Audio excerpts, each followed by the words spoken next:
Okay.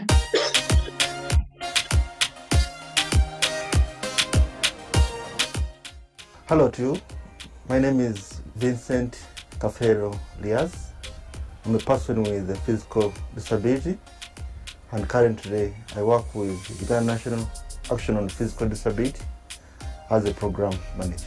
Having acquired a physical disability at an early age, it has not been a small journey due to the challenges that we experience in regards to having a disability due to negative attitudes in the community, nicknaming, neglect. However, I've been lucky. I was lucky to go to a good secondary school, and then afterwards joined Makerere University, where I was able to finish with a bachelor's degree. But however, despite of that, finishing education is one step, but also acquiring employment was another challenge. But also the desire to join the disability movement that was by that time full of adult persons with disabilities was a challenge. So when I finished university, I got to know about the internship and volunteering program at AD Uganda, and I submitted my application to do internship and volunteering, and then in my letter I added most of my responsibilities at the university, especially in line with the students with disabilities. So I was lucky, I was enrolled, and while at AD, were mentored, were exposed to a number of disabilities, were educated on public speaking, were coached, were networked, and acquired computer skills, acquired leadership skills. You know, the schooling system here, those practical and soft skills are not provided. Yes, I owe much of my success to AD Uganda, because that's where I first got an opportunity to share with the disability movement right from school, right from university. The computer skills, the leadership skills, public speaking skills, confidence and self-esteem, exposure to the different disabilities, looking at your other colleagues who are deaf, who are visually impaired, who are growing, and how they cope with work. And the disability rights, which we learned during the program, they have really shaped me in terms of my performance and my presentability. Actually, I was able to stand for LOC5 councillor, representing person with disabilities at Kampala Capital City Authority, much as I didn't go through. But also the practical skills of life, such as writing quality reports, quality work plans, having good relations with the development partners, being in position to write a convincing grant application, but also implementation of the program, and then reporting. I really attribute that background to the mentoring and coaching I had at AD. The education system has not changed, and what we acquire from the institutions of learning is less what is required in the field. So my colleagues, young persons with disabilities, when you get an opportunity for internship and volunteering, even if they are not paying you a full salary, there are things that you learn from officers who are already at job. So I'd encourage you to go for such opportunities to improve on your skills and be in position to work whether in the disability movement or in the mainstream working environment. Okay, understanding yourself as a youth with disability, and this is our first session. We'll talk about ADD Young Leaders Program, growing up with a disability, what you need to know as a youth with a disability, self-esteem, and then the next steps. And at least I know Emma and Rajab for now. I've put a slide that has a young person, but seated on a wheelchair, and is saying, I too can be a leader. So that's the slide, and it speaks volumes to us as young people with disabilities, but also it's really promising if somebody says, I too can be a leader. And that summarizes it all, why we are having you. We are having you as a cohort from Uganda, Tanzania, and in Kenya. And so young persons with disabilities, as AD, we recognize that you are not part of the mainstream youth movement. And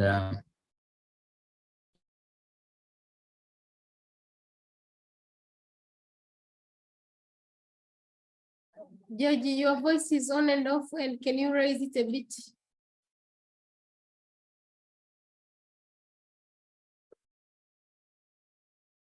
Hi, George. we're not part of the mainstream youth movement. And George, can you, today, hi, George, can you hear me? Yes, I can hear you, Elenika. Yes, you were on and off, and please, can you raise your volume a bit? Okay, my volume is at maximum, but let me check again. It's actually at 100. Am I very clear now? Great, you're clear. So I was saying that we've recognized that young persons with disabilities are not part of the mainstream youth movement. And as you know, globally now, I think it's over like 3 billion are younger people.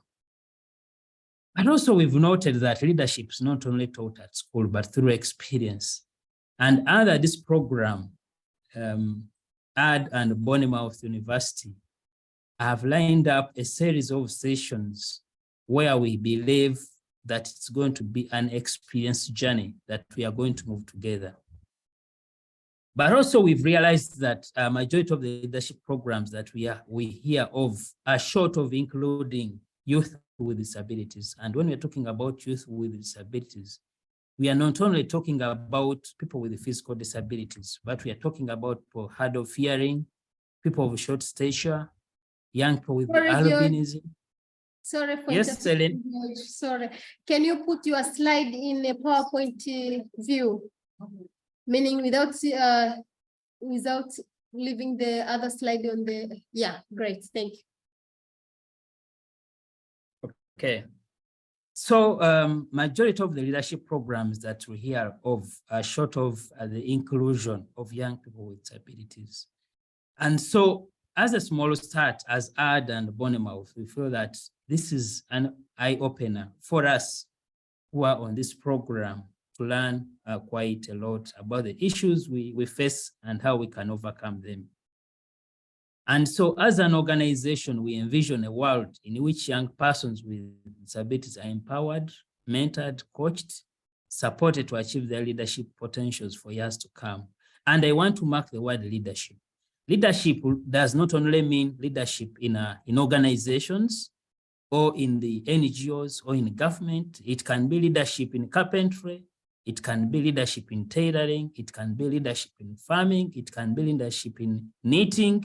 It can be leadership in different aspects of life. It can also mean leadership of your family.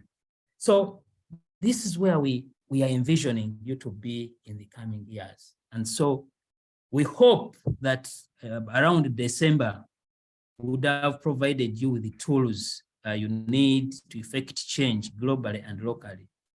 And also we hope that some of you will be able to speak on the world stage, talking and supporting yourselves, first of all as individuals, but as young persons with disabilities who are working also in other mainstream sectors of the communities where you come from.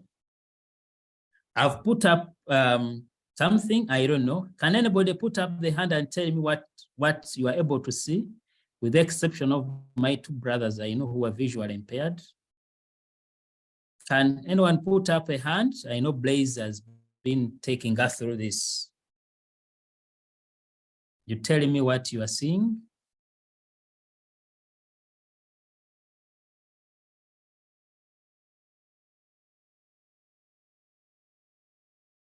Anybody from the participants?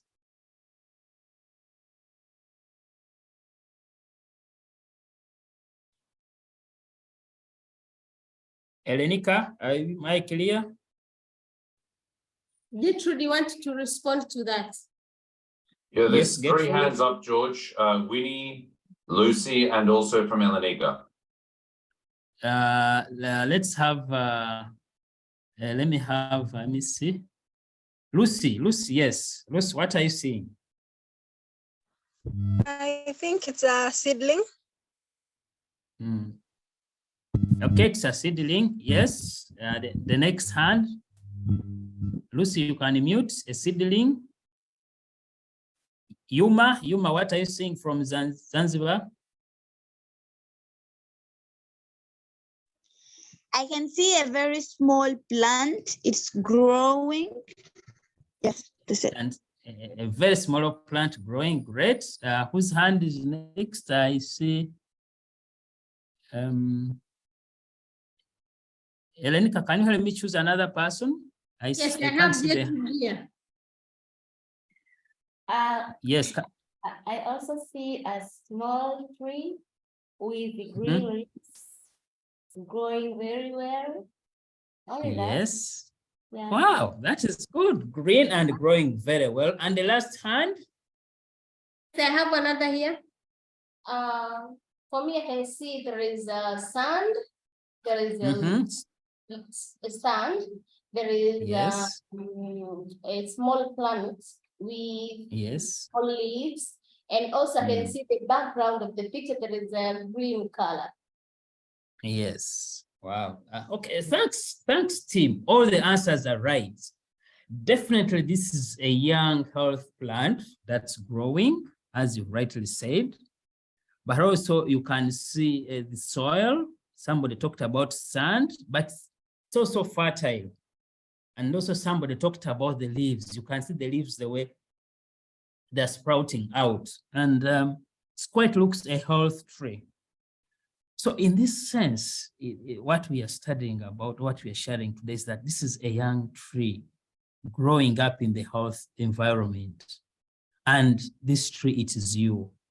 It is you, the 18, 20 people who are on this call. You are the young people. You are the younger trees that are going to strengthen the communities, the families, the disability movement, and you are the future. And so you are growing. Mama Eileen, she talked about she's the oldest young person, the rest of it. So as the generation is moving, you are the people that we are looking at. You are our future leaders. We are the future family leaders. We are the future community leaders. We are the future OPD leaders. You are the future vocation trainers. You are the future leaders of NGOs. You are the future, we are looking at you as our future and our hope. And so are the trees in the forest. The younger trees strengthen the forest. And so we are really looking at you, and we hope that in this journey by December, we'll be able to ask you questions, and this tree has grown and has matured. So you are the one here, and you strengthen the OPDs, you strengthen your families, you'll be the counselors of the other young people with disabilities. You are going to be the role models in the communities wherever you will be. So that was the purpose of that. So I want to share my experience, and I want to speak this from my heart to encourage you. Personally, I suffered polio at the age of 5 years and was carried to school by my sister. And I managed to complete university. And I was lucky. I got a job. And the job I got was in an organization. Most of you know it because I know it's also in Tanzania, Plan International. And so I was required to ride a motorcycle because it was a requirement as an officer. So I had to ride a motorcycle. And so here is George, who has an impairment in the right leg. He's been able to finish school. Lucky enough, gets a job, but the requirement is you have to ride a motorcycle because at the time we are having what we call in Uganda sponsorship. And so you could go to the community and get children to write letters to their sponsors in the different countries. And so we had targets, you know, NGOs have targets. And if you don't score 100 or 90 or 80, you are summoned by your manager and cautioned. But it was quite a lot of learning. And that's what I want to draw you from. That regardless of an impairment, expect challenges. I know we could keep on challenging ourselves that have an impairment, but society expects you to deliver. Despite my weak leg, I was handed over a new Excel 125S without a rider, but I was required that I should be able to go and work and get paid and earn an income. So regardless of the impairment, we have challenges we have to deliver. And so we have to think creatively how we maneuver it. I know some of us, we have albinism, for instance, and we are required not to work in a very hot environment where the sun is too much, for instance. So what do? You have to wake up early, finish your work, and when it's very hot or the sun is at maximum peak, then you rest or you keep indoors. And these are the things that as a human being, as a person with a young person with an impairment, you have to challenge the notion. So we have to challenge the notion that we cannot make it. So we have to find ways and means as a human being, as we embark on this journey, to see that, yes, regardless of the impairment, things can move on. And so I'm just sharing that the beginning of my career was very tough. I had many bad moments. Colleagues were saying that, no, George, you are not able to make it. But these words gave me the power to study even harder to achieve my goals. Today, I'm very happy where I am. And so this is the importance of perseverance, continuous self-improvement, a support system, and the mentorship as crucial factors for personal success. And so for me with this program, I want to assure you that knowing Rajab, sorry I lose your name, that Rajab has a visual impairment, but can work with Yuma, who has a person living with albinism or happiness. That enough is the support system, because we want you to talk to each other. We want you to support each other as part of this learning, to see that you are who you are and you've been able to make it. And that's the purpose of this session that we'll be going through, talking to you, encouraging you to seize the opportunities as they come. And as I've said, there will be moments when Elenika will not have, for instance, data, and you have to get your own data. And but what are you going to learn at the end of the day is the most important. What are you going to pick from these online sessions? It will be great for us. So what you need to know as a youth with a disability that having an impairment is a reality. I want to assure you, we cannot run away from the fact that you have an impairment, and it's very, very important you accept yourself. There would be situations when you cannot make it because there's an impairment. There's an impairment, yes. You have a physical disability, yes. And that is important as we embark on this journey. And this is what Vincent was saying. These things are not taught.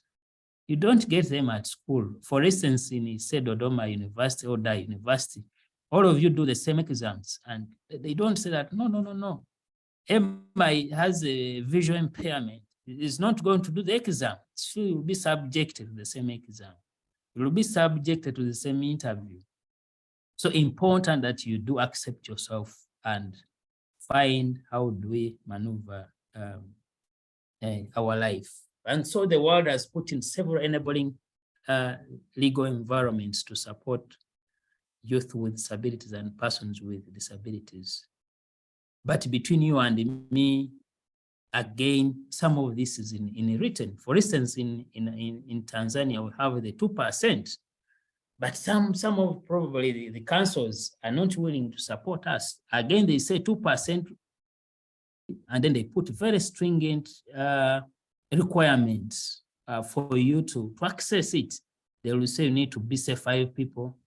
Yuma is in Zanzibar, Luce is in Dodoma, Rajab is in, and you can't meet because you don't have transport. You can't organize a meeting together, but they require you to meet, have minutes. So how do we go over this so that then we take advantage of the enabling environment? And so society, regardless of your impairment, requires you to meet certain expectations. For instance, to clothe, have shelter, have money, to buy pads, etc., etc., etc. And I share this is that I've gone through this. Regardless of the impairment as a young person, people expect you to buy yourself some data. They require some time to leave your home and start probably to rent. So how do we go about it? That's why we have this partnership. That's why we are working with the Bournemouth. Elenika is over there. The rest of the team is available to see how do we maneuver. We can't tell you that all will be well, but where the opportunities we are saying, can we work through this? Can we go through this? If there's this opportunity, how do I go about this, and why we are having this program? Because the main society thought about us. You and me, very many programs back in Dar there for young people. And if I ask, how many have labored to include young persons with disabilities? If there are 10 programs, probably only 1 has taken an initiative to do that. And that is society that we live in today. And so while at college, we are not taught the basic life skills. And yet we find society not inclusive at all. And those are the basic life skills that we're talking about. Or in the video, Vincent talked about some life skills of life, and they're important. I know most of you are graduates, most of you are having diplomas or your first degrees. So what are the skills of life? I recall when I first worked with an organization of women with disabilities, we could have meetings and we could just talk about the basics of life. How does a young lady with a disability brush her teeth? She needs a perfume, how to get a Vaseline, to make her hair. Reason is that she's been kept home.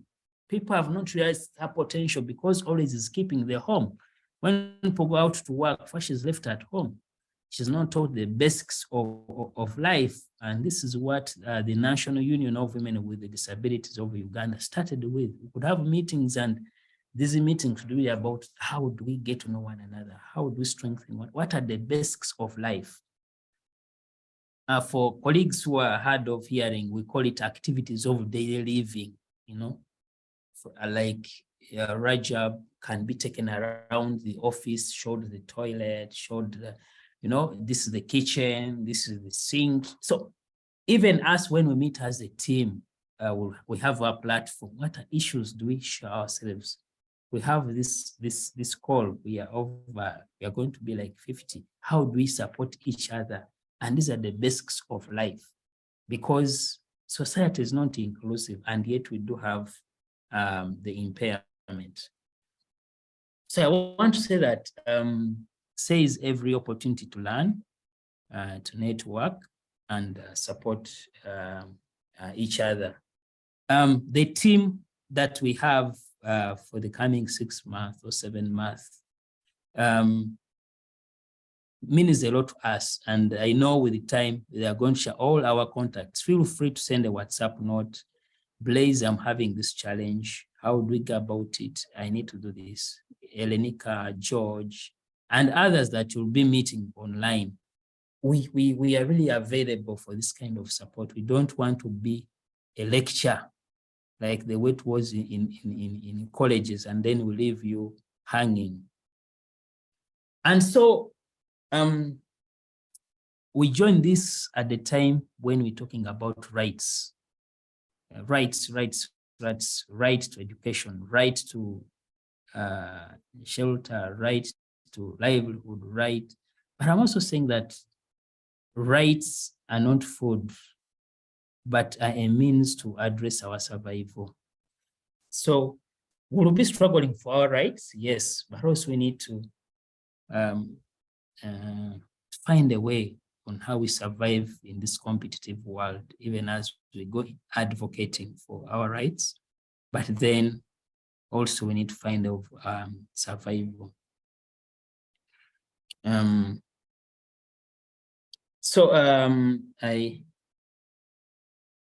I want to go to, again, there is a picture. Again, Elenika, you are going to help me over there to, I want to put up the hands, select. I want like 5 people to tell me what they are seeing.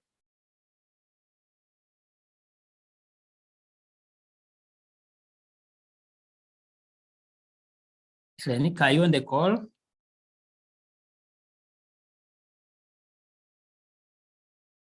Yes, I'm here with the young people. Yes, I see hands, so you can take us through that session.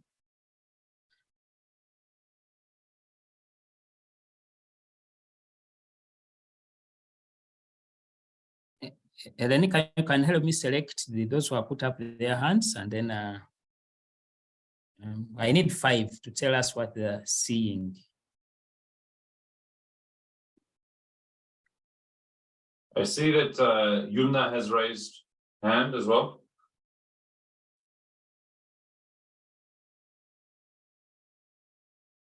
Yes, Yuma, you can go first. And then we have Fadira, and then, yes, those 2 first. Thank you. What I see people, I see many people of diverse people, people with disability, men and women, young people.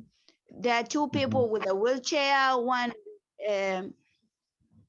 all of them are happy. They seem to be very happy, throwing their hands in the air and Great. Thanks to Yomi all the way from Zanzibar. Fadila? Yes. Nimeambiwa kuhusiana na maelezo ya picha iliyoko hapo kwamba ni watu wenye ulemavu wako wengi na wako wana furaha. Kwa hiyo inamaanisha kwamba ni watu wenye ulemavu wanatakiwa kujikubali. Unapokuwa umejikubali, yani utaendana na maisha yanavyo, utaendana na maisha the way jinsi yalivyo. Utakuwa na furaha, utaweza kufanya kitu kwenye jamii pasipo kujali hali ulionayo ya ulemavu. Kwa hiyo nimeiona hapo, ndio maana nikasema ngoja ni share furaha hiyo ambao watu wako wengi wenye furaha. Asante. Yeah, asante sana Fadhila. Watu wetu wanajua Kiswahili, so that was a very good contribution from Fadhila. Winnie? Oh, thank you, George. Unfortunately, you removed the picture, but what I had Sorry. seen. Okay, it's back. Is it back? Yes, yeah, it is. Thank you. What I'm seeing, I'm seeing men and girls able differently or having disabilities, and they are so happy, very happy, very excited. And at the corner on my right, I'm also seeing a couple, and they are showing, that they are in love. Yes, that shows that they have accepted themselves, and they are so happy. Yes, thank you. Wow, thanks, Winnie. Those are three. Elenika, there is a hand in the main session there in the office. Can you select that person? Yeah. Okay. On my side, I can see there is 11 young people who are celebrating, I don't know what, but they seem to be so happy. Others they are they're sitting on the wheelchair, and others they are yes. And also the picture has a background which is white, but all in all, we can see they are happy and celebrating their life. Thank you. Celebrating their life. Thanks. I have another hand here, George. Yes, another hand, and one more will be one more. Maybe we'll give to Rajab or Emma. I know they have personal assistants over there. Yes, Elenika? Zena. I see young people with disabilities are enjoying their life. You know, life is about joy. So they are living and celebrating themselves. That's what I see. Wow, great. Emma or Rajab? Oh, George, do you want to see what? Do you want to hear what I've seen? Yes, I know you have a personal assistant over there, so they should be able to tell you. Yeah, actually, Yes. Due to what I have read from the assistants, is not quite different from what the colleagues who spoke before. That there are some people, the young ones who seem to be happy, celebrating, enjoying, seemed to appreciate, seemed to recognize, seemed to identify themselves to be happy with whom they are. That is what I have been seeing through the eyes of the ears of the eyes of those who are helping us to speak. Yes, and Emma, you are spot on. Thanks for that. Last is Miss Kalong, I think should be the last, and then we sum it up. Okay, thank you, Mr. George. What I see today on this photo, I can see 11 people, 2 guys on a wheelchair. Then there's some like 3 with amputation, and they are really joyful, well dressed, colorfully, and it's like they are on a celebration, but I don't know what kind of celebration is it. Then there's one with white cane. I think they are very much happy, and they have really appreciated themselves that they can move on with life like any other person. Thank you. Yes. Thank you, team. If we're in the same room, I would say let's clap for ourselves. And this is Bournemouth and Adi desire that young people, regardless of your disability, and you know, it's a diverse. By the way, Eman Rajab, there's also a colleague who is visually impaired, who is putting on specs, but people didn't recognize him, but he's also there. So, and this is what we are talking, that regardless of our impairments, life has a lot to offer. Life, we can celebrate life regardless of our impairment. And yes, it's just an impairment. The rest of our bodies, our faculties are functioning. I realized somebody noted about love. There's also a picture of people, young people, but they're in love. And there's a gentleman and a lady, and they are, I think, hugging each other, and you can see. Another one we can see is a lady pulling the boyfriend who is in a wheelchair. And this is life. This is life. We are called to celebrate life. And this is why we are here this morning, that let this be a place that will bring joy in our lives, in all aspects of our life. And so it brings me to the next and our last session about self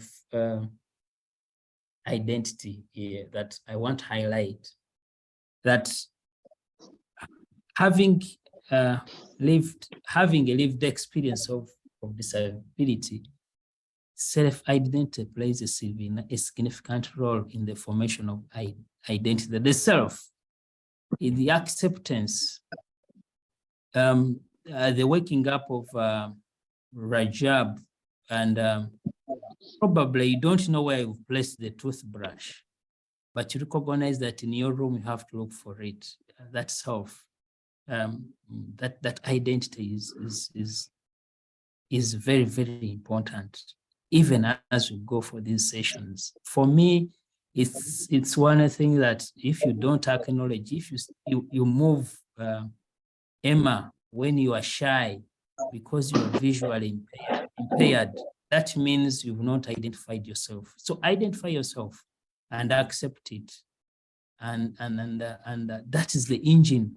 It's a game changer. It will remove all your lack of confidence, a lack of ability to speak in public. It will remove many, many things. So self, the inner you, that Mama Elenika is more important to you. You can be in this meeting when Mama Elenika wants you to move from point A to point B. But when the inner you is still doubting yourself, then Mama Elenika can't do very much. And so with this program, you have the capability of constructing a self-identity, not constituted in an impairment, but rather independent of it, and of accepting an impairment as a reality that you live with without losing a self of self. Now, not having ability to see is the impairment, but the blood that you are having, the same blood like for Elenika, for Blaze, and the rest of everybody. And so you shouldn't lose yourself because of the impairment. So in other words, in this journey we are in, I know for you, you might have moved a step, but the young people out there who are struggling with even talking, who are struggling with even speaking, who are even struggling with, doing anything for themselves because they have failed to identify themselves. So we want to recognize your ability. Your ability to tell Mama Elenika, I'm not able to come for the meeting. It is too hot here in Dodoma, and as a person living with albinism, I cannot move in the sun or in the sunshine. What can we do, Madam Elenika? Can I be online? Can we postpone the meeting?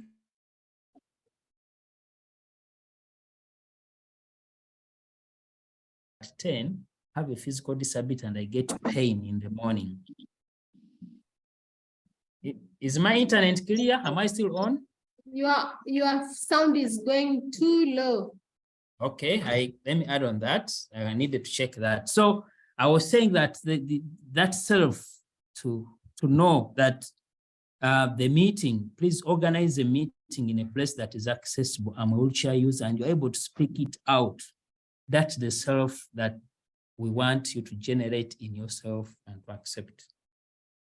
And we know as ADD that disability is a barrier to the participation of you in a different aspects.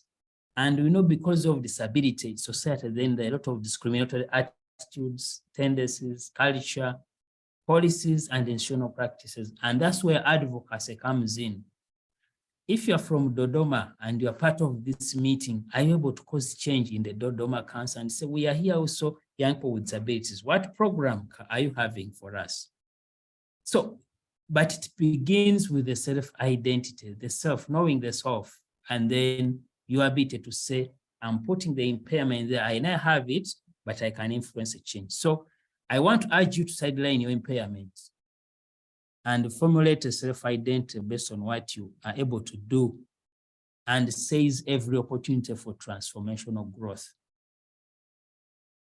Are we together? I want you to sideline your impairment and formulate a self-identity based on what you are able to do and seize every opportunity for transformational growth. And as I said, transformational growth, it's not a must that everybody should work with ADD or Shivi Water or Vod Water or Yodo. No, you can transform your community in a different aspects. Being the chairperson of a local community, belonging to a political party, you know, all these things are part of the transformational thinking that we are talking about. You can go and offer your service at a school nearby you and say, I have this skill, I can come and train young people, I can teach them on this and this. So you are a transformational person and you are changing your community. And then see yourself as a person first, and disability as just one of the characteristics in your personality. And then change starts to take shape, and that's the self. And I've just said that developing a stronger self-identity and a positive concept empowers you to such an extent that fighting for your rights starts from that. For me, several times I've gone to for instance, banks, and I tell them I cannot line up. Please, my leg is weak. That's the self. And so I can't facilitate a session when I'm standing for 2 hours because I know my leg will start paining me. Some of you who attended the event in Dar, you saw me at times putting on open shoes. Not that I don't have closed shoes, but when I put them on for a long time, they are heavy, I feel pain. And so this is the self, the accepting that George's head is okay, George is able to lead the session, but he has an impairment and can't put on shoes. And that is it. And that's the acceptance of the self that I'm talking about. So even as we go through these sessions, pick out the key basics that life changing to you as a young person. So as I conclude, just saying that take these sessions with the respect that they deserve. A lot of effort, a lot of energies have been put on in these sessions. Blaze has talked about the event Bright. Please go and register. Most of you have smartphones. Listen to the sessions. Take a bit of notes. Who knows that at one time maybe you'll be invited to be a speaker somewhere, and these notes will be very useful. Who knows that in your community, you will be a person that you will support another young person with a disability, and you'll be a person who will change their lives. And so we already have a platform where we'll be sharing opportunities and bring others to join this platform. We don't want to leave anyone behind, a young person with a disability. Whether it's gone to school or not to school, provided can understand Swahili, we can share what we can within our midst. And just know that we can achieve greater things together. And we really want you to be role models for young persons with disabilities. The team that was here before, they had an opportunity to participate in disability mapping. and they visited those places far away in Dodoma. They hadn't seen other colleagues with disabilities, but they came back changed. Those of some of you have interacted with Daniel, Doris, and Tahia. They couldn't really believe that you can have a colleague who is disabled and can't even put on a shoe, can't even write. I remember my first interaction with people with disabilities. That was the rural person with a disability. It was in Inudip, and I got a person who was crawling. And I said, God, again, I want to thank you that for me, at least I'm not crying, because then I couldn't imagine going to the toilet. You know, the toilet, that's one of the most important places, and people use it differently.